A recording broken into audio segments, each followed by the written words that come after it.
పితా పుత్ర పవిత్ర ఆత్మ నామమున ఆమేన్. ప్రభు మీతో నుందురుగాక, మీ ఆత్మతోనూ ఉందురుగాక. పునీత లూకా గారు రాసిన సువిశేషంలోని భాగము. ప్రభువా మీకు మహిమ కలుగును గాక. 13వ అధ్యాయము పవిత్ర వచనములు 6 నుంచి 9 వరకు.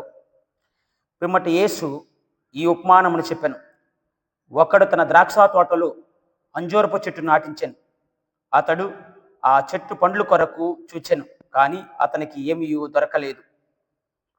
అప్పుడు అతడు తోటమాలితో, ఇదిగో, నేను 3 ఏండ్ల నుండి ఈ అంజూరపు చెట్టు పండ్లు కొరకు వచ్చుచున్నాను, కానీ నాకు ఏమీ దొరకలేదు. దీనిని నరికివేయుము, ఇది వృధాగా భూమిని ఆక్రమించుట ఎందుకు అనెను. అందులకు తోటమాలి, అయ్యా, ఇంకొక 7 ఓపిక పట్టుడు, నేను దీని చుట్టూ పాదు చేసి ఎరువు చేసేదను. ముందుకు ఫలించిన సరే, లేనిచో కొట్టి పారవేయుడు అని పలికెను. ఇది జీవమిచ్చే ప్రభుని సువిశేషము. ప్రభువా మీకు స్తుతి కలుగును గాక. క్రీస్తునాథునిచే అంతిమగా ప్రేమించబడుతున్నటువంటి ప్రియ క్రైస్తవ సహోదరి సహోదరులారా, మిమ్మల్ని అందరినీ ఈ తపస్సుకాల 3వ ఆదివారపు వాక్య పరిచర్యకై ప్రేమతో ఆహ్వానిస్తూ ఉన్నాను. ఈనాటి గ్రంథ పఠనాలు హృదయ పరివర్తన, పశ్చాత్తాపము అనే అంశంపై కేంద్రీకృతమై ఉన్నాయి. ప్రియ దైవ ప్రజలారా, ప్రతి ఒక్కరూ కూడా పాపము చేస్తూ సైతాను యొక్క బాటలు నడుస్తూ ఉంటాం, మన యొక్క చూపు ద్వారా, మాట ద్వారా, తలంపుల ద్వారా. కాకపోతే హృదయ పరివర్తన చెంది దేవుని చెంతకు రావాలి. దేవుడు ప్రతి ఒక్కరికి మన దీనస్థితి నుంచి ధన్య స్థితిలోకి రావటానికి అవకాశాన్ని ఇస్తాడు. ఆ అవకాశాన్ని సద్వినియోగం చేసుకుని దేవుని చెంతకు రావాలనేది దేవుని యొక్క అభిలాష, ఆకాంక్ష. జరిగినటువంటి సంఘటన, ప్రపంచంలో చాలా ఫేమస్ అయినటువంటి కారుల్లో ఫోర్డ్ కారు కూడా. అయితే ఈ కంపెనీ హెన్రీ ఫోర్డ్ అనే వ్యక్తి 1863లో అమెరికా దేశంలో ఒక పేద రైతు కుటుంబంలో ఈ హెన్రీ ఫోర్డ్ అనే వ్యక్తి జన్మించారు. ఒకవైపు పేదరికము, ఇంకొక వైపు చదువు కూడా అబ్బలేదు. అయితే ప్రీతమ క్రైస్తవ సహోదరి సహోదరులారా, తండ్రితో కలిసి చిన్న చిన్న పనులు చేస్తూ బ్రతుకుతూ ఉండేవాడు. 16 ఏళ్ల వయసులో సిటీకి వచ్చి అక్కడ ఒక కారు మెకానిక్ షాపులో చేరాడు. అయితే ప్రీతమ క్రైస్తవ సహోదరి సహోదరులారా, ఈ యొక్క పనులు చేస్తూనే తన యొక్క తండ్రి చిన్నతనంలో తనకు ఒక చిన్న వాచ్ని ఇచ్చాడు. ఆ వాచ్ యొక్క పార్ట్స్ అన్నీ కూడా ఇప్పేసి దాన్ని ఇంకొక న్యూ స్టైల్లో తయారు చేసి వాడుకున్నాడంట. చదువైతే అబ్బదు, కానీ ఇలాంటి విషయాలపై ఎక్కువ ఆసక్తిని చూపుతూ ఉండేవాడు. అయితే ఆ రోజుల్లో ప్రీతమ క్రైస్తవ సహోదరి సహోదరులారా, అమెరికాలో కార్లు చాలా ఖరీదైనవి. అయితే పేదవాడు ఉపయోగించాలంటే చాలా కష్టతరమైన విషయం.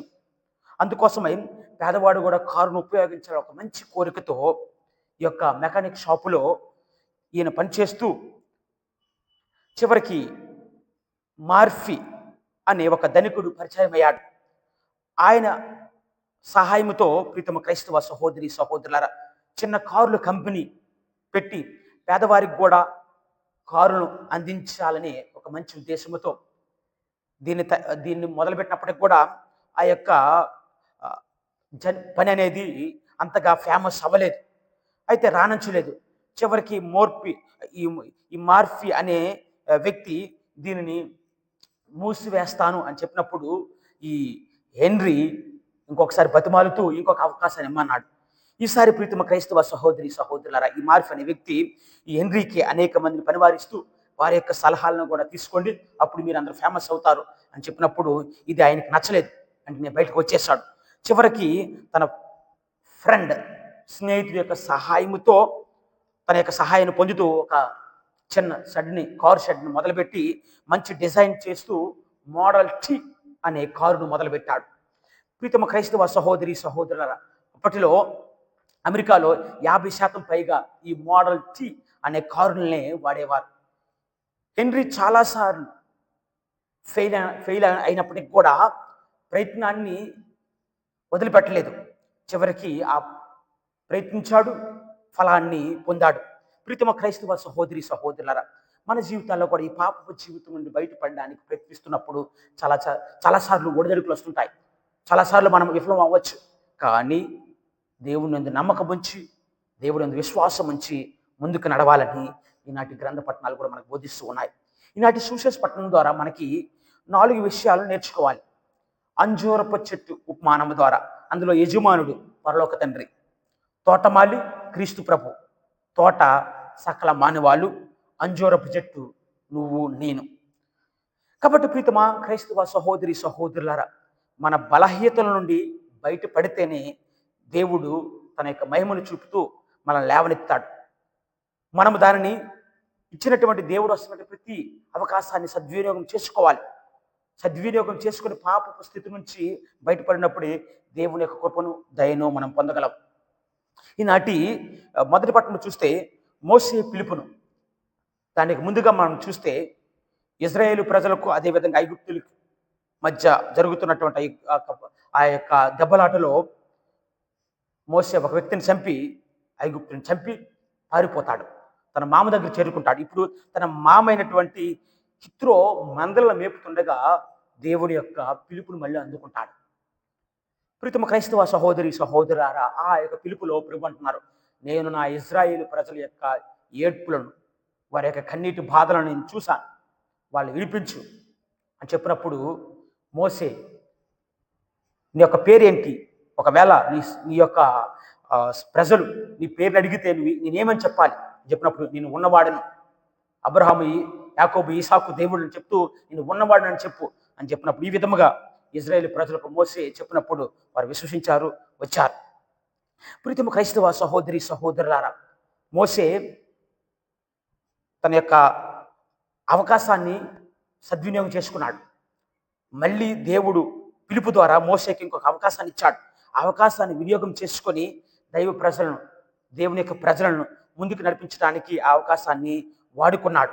ప్రీతమ క్రైస్తవ సహోదరి సహోదరులారా, సంవత్సర గ్రంథము 28వ అధ్యాయం 13వ వచనం ఉంటుంది, పాపమును కప్పిపెట్టుకుంటే నీకు వినాశనమే, పాపమును విప్పాలంట, విడిచిపెట్టాలంట, అప్పుడే దీర్ఘాయుష్వంతుడు అవుతావు అంటున్నాడు.